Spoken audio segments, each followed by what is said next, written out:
20 روزہ کیمپ ہوتا ہے ہر سال. آپ لوگوں کا 10 دن کا ہوتا ہے, مشتاق صاحب کا 20 روزہ کیمپ ہوتا ہے وہاں ہر سال. تو ہم نے کہا وہ 20 روز میں سے وہ 20 دن کا ہوتا ہے, کنسائز کر کے, چونکہ یہ لوگ نئے نہیں ہیں, دعوت کی اہمیت اور ضرورت کی ان کے بہت سمجھنے کی ضرورت نہیں ہے. بہت سی اور دوسری قرآن شریف اور دوسری بنیادوں پر بہت زیادہ کہیں کنونس کرنے کی, سمجھانے کی ضرورت نہیں ہے.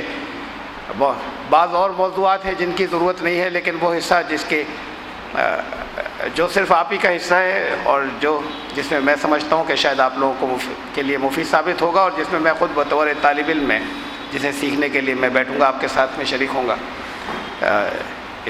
گیتا کا استعمال دعوت کے لیے تو آپ سیکھیں گے انشاءاللہ. آپ کے لیے جو کچھ آپ کو پہلے سے آتا ہے اس کے ساتھ میں آپ کے لیے بہت زیادہ مفید ہوگا اور بہت تقویت کا باعث ہوگا. مولانا سید ذوالوقار صاحب, آپ لگاتار رابطے میں لگاتار رہے کئی سال سے, کئی برس سے, اور بلکہ کئی جگہ بہت سے موقعوں پہ مفید مشورے دیتے رہے. جھارکھنڈ میں بلکہ چترا میں گیا تھا, وہاں پر کچھ طلباء کو کچھ چیزیں میں نے دی تھیں, کچھ سکھائی تھیں. وہ بھی اصل میں آپ ہی کی تحریک پر تھا, مولانا کی تحریک کے اوپر تھا. اور مشتاق صاحب کے یہاں پر آنے میں اصل مجاہدہ تو مشتاق صاحب کا ہے, لیکن حصہ مولانا کا کم نہیں ہے. مشتاق صاحب کے یہاں موجود ہونے میں ذرا سا بھی کم نہیں ہے. تو اصل میں دونوں کی ملی جلی کوشش ہوتی ہے, تب کسی جگہ کے یہ آپ حضرات کا کوئی پروگرام یہاں پر ہوتا ہے. اور اصل پروگرام تو سنیچر اور اتوار کا ہے جو ہم نے یہاں پر اناؤنس کیا تھا, اور آج کے لیے بالکل صحیح اطلاع سارے لوگوں کو نہیں تھی. تو یہاں پر کچھ کم لوگ ہیں, انشاءاللہ اس سے زیادہ ہوں گے. لیکن میں آپ کو یہ بتا دوں کہ ہم نے شہر میں سختی سے روکا ہے دوسروں کو شرکت سے, بلکہ ایک آدھ جگہ غلطی سے بات آ گئی. کل شام میرے علم میں آئی کہ 2-3 جگہ غلطی سے یہ بات آ گئی, اور انہوں نے اس خواہش کا اظہار کیا لوگوں نے شرکت کا. تو میں نے کہا کہ کچھ بھی ہو, اور چاہے آپ کو جیسے بھی منع کرنا پڑے, ان کو مت لائیے. اس لیے کہ 3 دن کا جو کنسائز پروگرام ہے, اور اس کے اندر آپ جن چیزوں کی برداشت رکھتے ہیں اور جن کی آپ کو بہت زیادہ پچھلی وضاحتوں کی ضرورت نہیں ہے, اس میں سے بعض چیزیں آئیں گی. اور وہ آدھی پونی جو کوئی اور نئے صاحب شریک ہوں گے, کسی ایک سیشن میں ہوئے یا 2 میں ہوئے, اور اگر دونوں دن بھی ہوئے تب بھی بعض ایسی چیزیں لے جائیں گے کہ جو دوسری جگہوں پر الٹا غلط فہمی کا باعث بنیں گی. تو اصل میں تو آپ ان تک لے جائیں گے, اور آپ جیسے انداز میں سمجھیں گے ان کو سمجھائیں گے, وہ بتائیں گے. تو اس لیے یہاں پر صرف وہ لوگ ہیں جو ہماری یہاں پر رامپور میں فیلڈ کے لوگ کام کر رہے ہیں. تو کل یا پرسوں صبح سے انشاءاللہ کچھ تعداد زیادہ ہوگی. آج کا سب کو یہ علم نہیں تھا کہ آج کلاس بھی ہوگی, اس لیے کہ پروگرام پورے طریقے سے طے نہیں ہو پایا تھا آپ کے راستے میں سفر شروع ہو جانے کے وقت تک. بہرحال یہ بالکل مختصر چند باتیں تھیں جو میں نے شروع میں تمہیداً میں نے یہاں پر عرض کر دی. اور قرآن شریف کی جو تلاوت کی تھی, شاید پہلی مرتبہ میں نے اس کا ترجمہ بھی نہیں کیا یہاں پر, اس لیے کہ ہمارے بہت سے پروگراموں میں دوسرے اور بہت سے لوگ شامل ہوتے ہیں. ترجمہ ان کے لیے ہوتا ہے, آپ لوگوں کو ترجمہ بھی اس کا معلوم تھا, تو اس لیے پھر اب میں مائک دے رہا ہوں مشتاق صاحب کو, اور میں اس جگہ جا رہا ہوں جہاں اس وقت ان 2 دن میں اس سیشن میں میرا اپنا مقام ہے, میری سیٹ ہے. الحمدللہ رب العالمین, والصلاة والسلام علی رسولہ الکریم, اما بعد. قال اللہ تعالیٰ فی القرآن المجید والفرقان الحمید, فاعوذ باللہ من الشیطان الرجیم, بسم اللہ الرحمن الرحیم.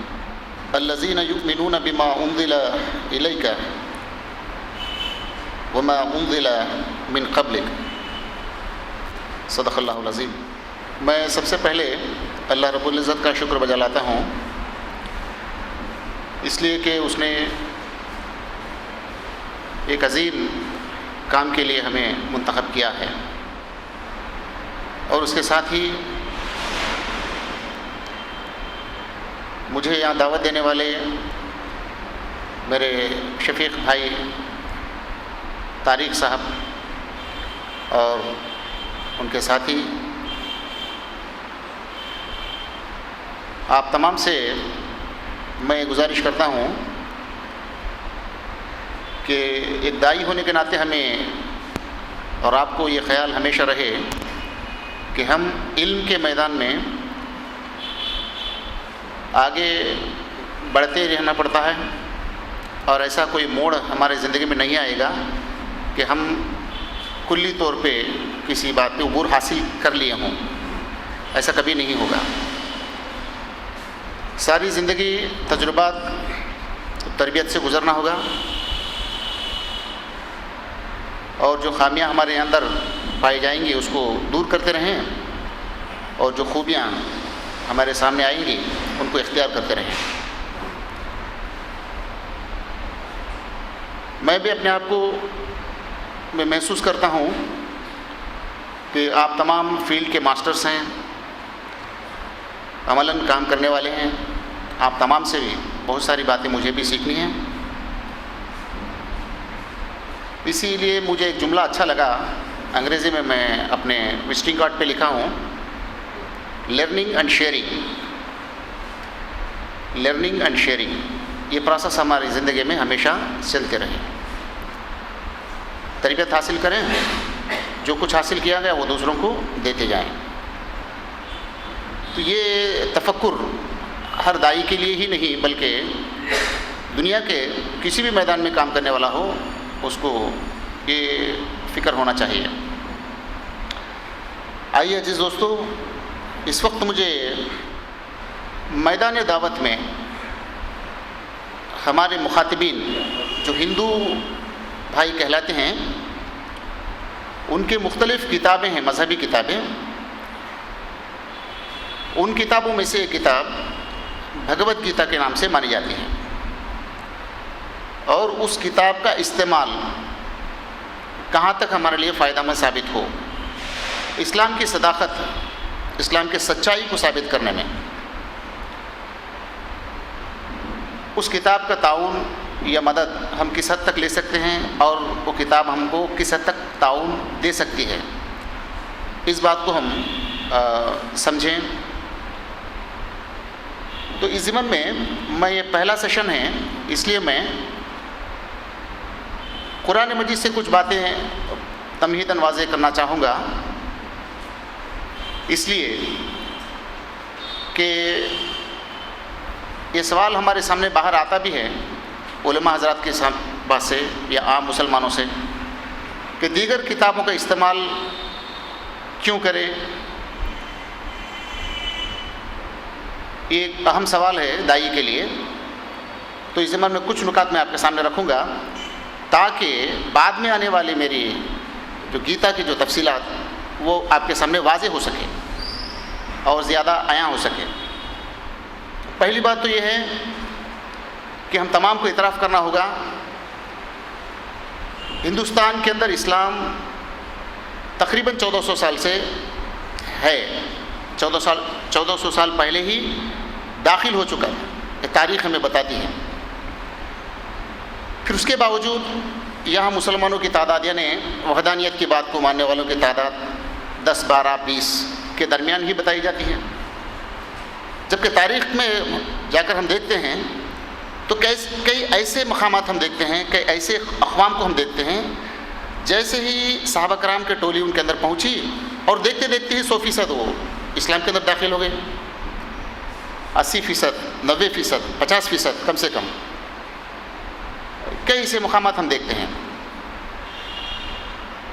پھر کیوں ہندوستان کے اندر آج تک 1430 سال ہو چکے ہیں نبی کریم صلی اللہ علیہ وسلم کی بعثت ہو کر، اس کے باوجود 12%، 15-20% کی بات کہی جاتی ہے، اور وہ پرسنٹ کو بھی دیکھتے ہیں، پرسنٹیج کو بھی دیکھتے ہیں تو وہ بھی بودھ قسم کے ہیں بہت زیادہ، ان کے اندر بھی جو ہے توحید کے اور آخرت کے جو تصور، جو اسلام کا جو تصور واقعی ہونا چاہیے وہ بھی بہت کم پایا جاتا ہے۔ اس کی وجہ کیا ہے؟ اس پہ بھی ہم کو غور کرنی چاہیے، اور خصوصاً علماء حضرات کو اس بات کی طرف توجہ دلانی چاہیے۔ تو اللہ تعالیٰ نے قرآن مجید کے اندر جو آیات نازل کیا ہے اس کو، ان آیات کو مختلف انداز سے جو تجزیہ کیا جا سکتا ہے، اور ایک تجزیہ میں آپ کے سامنے رکھوں گا۔ وہ تجزیہ کیا ہے؟ ایک نقطے کے حصے سے لکھے آپ، وہ تجزیہ یہ ہے کہ عقائد احکام کا مواد ہے قرآن مجید کے اندر، ایک مواد، ایک نوعیت کی مواد آپ کو ملے گی. کیا ہے وہ؟ عقائد ہیں اور احکام، عبادات کے متعلق جو معلوماتی جو باتیں ہونی چاہیے وہ باتیں اس کے اندر بتائی گئی. ایک نوعیت کا مواد یہ ہے. اور دوسری نوعیت کا مواد ہم وہ دیکھتے ہیں افہام و تفہیم کی مواد، سمجھنے اور سمجھانے کے لیے جو مواد قرآن مجید کے اندر پائی جاتی ہے، یہ دوسری نوعیت کا مواد ہے. تو اس پہ جو ہے دائی گہری نظر رکھے تاکہ بات جو ہے اچھی طرح سمجھ میں آئے، خود کو بھی سمجھ میں آئے، دوسروں کو سمجھانے میں بھی آسانی ہو سکے. مثلا کچھ احکام کی باتیں آتی ہیں ہمارے سامنے، جیسے سورہ بقرہ 177 آیت نمبر، اس کے اندر نیکی کیا ہے. نیکی یہ نہیں ہے کہ آدمی اپنے منہ کو پورب کی طرف یا پچھم کی طرف پھیر لے. نیکی یہ ہے کہ اللہ پر ایمان لائے، فرشتوں پر ایمان لائے، کتابوں پر ایمان لائے، انبیاء پر ایمان لائے. یہ عقائد کی باتیں ہیں. اس کے بعد نماز قائم کریں، زکوٰۃ دیں، یہ عبادات کی باتیں ہیں. اور اس کے بعد حق اور باطل کی جب کشمکش ہوگی اس کے اندر جو ہے پامردی بتائے اور جو ہے غریبوں کو تعاون کریں. اس طرح کی باتیں ہیں. یعنی ایک طرف عقائد، دوسری طرف جو ہے عبادات، تیسری طرف جو ہے لوگوں کے ساتھ جو ہے معاملات. یہ تین باتوں کے مجموعہ ہے قرآن مجید. وہ ایک ہی آیت کے اندر تین باتیں بتائی گئی. اس کے اندر یہ معلومات ہے کہ عبادات، عقائد اور معاملات کیا ہے، یہ مجموعہ ہے. پھر دوسری طرف کچھ آیات ایسے ہم دیکھتے ہیں، افلا ينظرون الى الابل كيف خلقت. یہ کیا، اس کا مطلب کیا ہوا؟ اس کے اندر کیا بتایا جا رہا ہے؟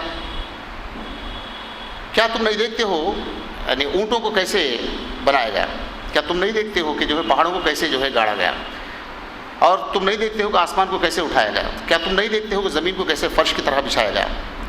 اس میں کیا معلوم کرانا چاہ رہا اللہ تعالیٰ کے ذات اور اس کی قدرت کو منوانا چاہتا اللہ تعالیٰ. انسان کے عقل و دماغ کو جو ہے اپیل کرتے ہوئے اس کو بتانا چاہتا ہے اس پوری کائنات کے پیچھے کوئی ایک ذات کا کار فرما ہونا اور وہ ذات قادر مطلق ہونا. یہ دو باتوں کو سمجھانے کے لیے یہ آیات ہیں. تو اس طرح کی آیات آپ واضح طور پہ دیکھ سکتے ہیں. اب آئیے دوسرا ایک پہلو میں آپ کے سامنے لانا چاہوں گا، وہ یہ ہے کہ ہم تمام کا متفقہ جو ہے عقیدہ ہے کہ قرآن مجید کے اندر جو بھی بات بتائی گئی اس کے اندر ان باتوں میں سے کوئی ایک بات ایسی نہیں ہے جو لغو ہو، نعوذ باللہ، بیکار ہو، غیر ضروری ہو. کیا کوئی تصور کر سکتا ہے کوئی مومن، کوئی مسلم؟ اب آئیے، میں نے سب سے پہلے ایک آیت تلاوت کی سورہ بقرہ کی ابتدائی آیات میں سے. وہ کیا کہا جا رہا ہے اس کے اندر؟ الذین یؤمنون بما انزل الیک وما انزل من قبلک. یہاں جو ہے غور طلب بات یہ ہے، یؤمنون، لفظ یؤمنون ایک ہی بات کہی گئی اور اس کے بعد کہا جا رہا کہ تم پر جو نازل کی گئی اس پر ایمان لائے، یعنی نبی کریم صلی اللہ علیہ وسلم سے مخاطب ہیں. اور ان کتابوں پر بھی ایمان لایا جائے. یہ لفظ نہیں ہے، ان کتابوں پر بھی. یؤمنون بما انزل الیک. پھر دوسرا یؤمنون نہیں ہے، ایک ہی یؤمنون ہے. یؤمنون بما انزل الیک وما انزل من قبلک، یعنی ایک ہی شدت کے ساتھ، ایک ہی اصرار کے ساتھ، ایکول اصرار، اس کتاب پر بھی ایمان لائیں اور سابق کتابوں پر بھی ایمان لائیں. نوعیت ایمان کے اندر کوئی تبدیلی، فرق نہیں پائی جا رہی. ایک ہی ڈگری کے اندر جو ہے ایمان کی بات کہی جا رہی. اس پر ایک طرح کا ایمان لائے، سابق کتابوں پر دوسری طرح کا ایمان لائے. بات واضح ہو رہی نا؟ تو اس سے ایک سوال یہ پیدا ہوتا ہے کہ بھائی قرآن پر ایمان لایا جائے، یہ بات تو سمجھ میں آ رہی. کیوں کہ ہمارے لیے ضابطۂ حیات ہے، حرام حلال، جائز و ناجائز، صحیح اور غلط مجھے جاننی ہے ایک مومن کی حیثیت سے. تو میں کیا کروں؟ تو میں قرآن کی طرف راغب ہوں، قرآن کے ذریعے سے جو ہے میں ان باتوں کو جان سکوں. تو قرآن پر ایمان کیوں لایا جائے؟ اس لیے لایا جائے کہ صحیح اور غلط کو سمجھنے کے لیے. تو قرآن پہ ایمان لانے کی ضرورت، وجہ، علت، یہ بات تو سمجھ میں آ رہی ہے. اور ان کتابوں پر بھی ایمان لائیں. کیوں؟ ان کتابوں پر کیوں ایمان لائے؟ یہ بہت اہم سوال ہے. اور ایمان لانے کی کوئی ڈگری کے اندر چینج نہیں ہے، ایکول ڈگری کے اندر یہ بات بتائی جاتی ہے. تو اس پہ ہم کو غور کرنا ہے. اسی لیے اللہ تعالیٰ افلا تعقلون افلا یتدبرون سوال کرتا ہے کہ میرے آیات پر تم غور نہیں کرو گے، تدبر نہیں کرو گے. تو غور کرنے کا نقطہ یہاں ہمیں پایا جاتا ہے. اب یہ بات سمجھانے سے پہلے میں ایک اہم نقطے کی طرف آپ کو نکات کی طرف لے جاؤں گا، اس پہ بھی ہم غور کریں. عموماً ہم یہ کہتے ہیں کہ قرآن کے اندر سب کچھ ہے، قرآن کے اندر سب کچھ ہے. یہ عقیدتاً کہتے ہیں یا سنی سنائی طور پہ ہم کہتے ہیں یا سمجھ کے کہتے ہیں، اس کو ہمیں جاننی چاہیے. ہمارے استاد نے کہا کہ قرآن میں سب کچھ ہے، ہم نے بھی کہہ دیا سب کچھ ہے. یا ہمارے والدین نے کہہ دیا کہ قرآن میں سب کچھ ہے، ہم بھی کہہ دیا قرآن میں سب کچھ ہے. تو سب کچھ سے مراد کیا ہے؟ یعنی وہ سب کچھ ہے جو مومن کے لیے، مومن کو ضرورت محسوس ہوتی ہو، وہ سب کچھ اس کے اندر موجود ہے. تو کیسے؟ ایک مومن ہونے کے ناطے دو فرائض ہم پر عائد ہوتی ہیں. دو فرائض: ایک دین اسلام کی اتباع کریں، دین اسلام کی اتباع کریں. نمبر دو، دین اسلام کی اشاعت کریں. اتباع دین اور اشاعت اسلام، اتباع اسلام اور اشاعت اسلام. قرآن مجید پر ایمان لانا ضروری ہے. کیوں؟ کہ دین کی اتباع کی جا سکے. اگر قرآن کو ہٹا دیا جائے تو دین کا کوئی تصور نہیں کر سکیں گے. اتباع دین کے لیے آپ کے لیے ضابطۂ حیات قرآن ہوگا. اور دوسری ذمہ داری کیا ہے آپ پر؟ اشاعت اسلام ہے. اب اشاعت اسلام کن میں ہم کریں گے؟ غیر مسلمین میں. ایک عام بات ہے کہ غیر مسلمین. اب غیر مسلمین سے مراد کون ہے؟ دنیا کے اندر بہت سارے لوگ ہیں، اور لوگوں کے مزاج کیا ہوتے ہیں، اور لوگوں کے جو ہے شکوک شبہات کیا ہوتے ہیں، ان کے اعتراضات کیا ہوتے ہیں، ان کے سٹینڈرڈز کیا ہوتے ہیں. ایک عجیب ایک سوال، اس طرح کے بہت سارے سوالات ایک دائی پر جب جو ہے دائی کے سامنے آتے ہیں تو دائی ایک دم جو پریشان ہو جاتا ہے. تو اس کے موٹے طور پہ اللہ نے واضح کر دیا کہ قرآن مجید کے اندر وہ آیت ہم عموماً پڑھا کرتے ہیں. سورہ نحل 125 میں آیا. کیا کہا جا رہا اس میں؟ ادعو الی سبیل ربک بالحکمہ والموعظۃ الحسنہ وجادلہم باللتی ہی احسن. یعنی اس کے اندر تین طریقے بتائے جاتے ہیں. ایک، حکمت کے ساتھ دعوت دو. نمبر دو، نصیحت کے ساتھ دعوت دو. اور جادلہم باللتی ہی احسن، مجادلہ کرو. یہ تین مخصوص طریقے بتائے جاتے ہیں. اب غور طلب بات یہ ہے کہ تین مخصوص طریقے ہی کیوں بتائے جاتے ہیں؟ اس لیے کہ دنیا میں یعنی قیامت تک کے لیے ہمیشہ تین طرح کے لوگ رہیں گے. ایک سائنٹیفک انداز میں بات کو سمجھنے والے ہوں گے، ان کے لیے حکمت کی بات بتائی گئی، اس انداز سے بات بتائی جائے، ان کو سمجھایا جائے، سائنٹیفک ریزنس ان کو بتایا جائے تو وہ آسانی سے سمجھیں گے. اور نمبر دو، نصیحت سے سمجھنے والے. یہ بہت زیادہ لوگ ہوں گے، عام لوگ ہوں گے. تقریباً ان کی فیصد 80%، 90% تک ہوگی. عوام عام باتیں، عام دل کو لگنے والی باتیں اگر ان کو بتا دیں گے، وہ زیادہ جو ہے ان کو ان کے سامنے جو ہے یہ سائنٹیفک ریزنس یا پھر جو ہے کتابوں کی بہت ساری دلائل، یہ کچھ بتانے کی ضرورت نہیں ہوتی ہے. ان کو بالکل ہارڈ ٹچ انداز میں اگر گلے سے لگا کے بات کریں گے تو بآسانی سمجھ سکتے ہیں. ایسے لوگ نصیحت کے ذریعے سے ان کو سمجھایا جائے. نمبر دو. نمبر تین، یہ اہم جو ہے گروہ ہے، یہ مخصوص گروہ ہے، اس کے لیے قرآن مجید کے اندر ان کا خاص تعارف بھی اللہ نے کرایا ہے، اور یہ شریر بھی ہیں، اور انہی لوگوں سے جو ہے دعوت کا کام آگے نہیں بڑھتا ہے. اور دائی کو خوف اور دائی کو جو ہے پریشانی بھی انہی لوگوں سے ہوا کرتی ہیں. وہ کون ہیں؟ جادلہم باللتی ہی احسن، مجادلہ کیا جائے ان سے. یہ مخصوص گروہ وہ کون ہیں؟ تو اس کا جواب قرآن مجید ہمیں دیتا ہے کہ مترفین،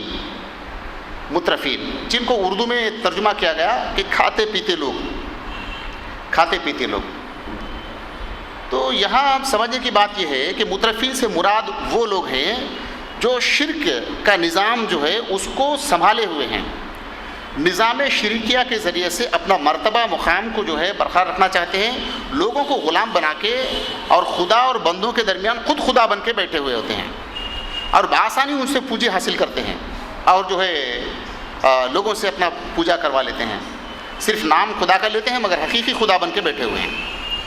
تو ایسے مخصوص شریر قسم کے جو لوگ ہیں جن کو مترفین کے نام سے قرآن مجید نے یاد کیا، وہ داعی کے لیے باعث دقت بنیں گے، اور وہ جو ہے ان سے آپ کو مجادلہ کرنا پڑے گا. اگر ان کو کنونس کرنے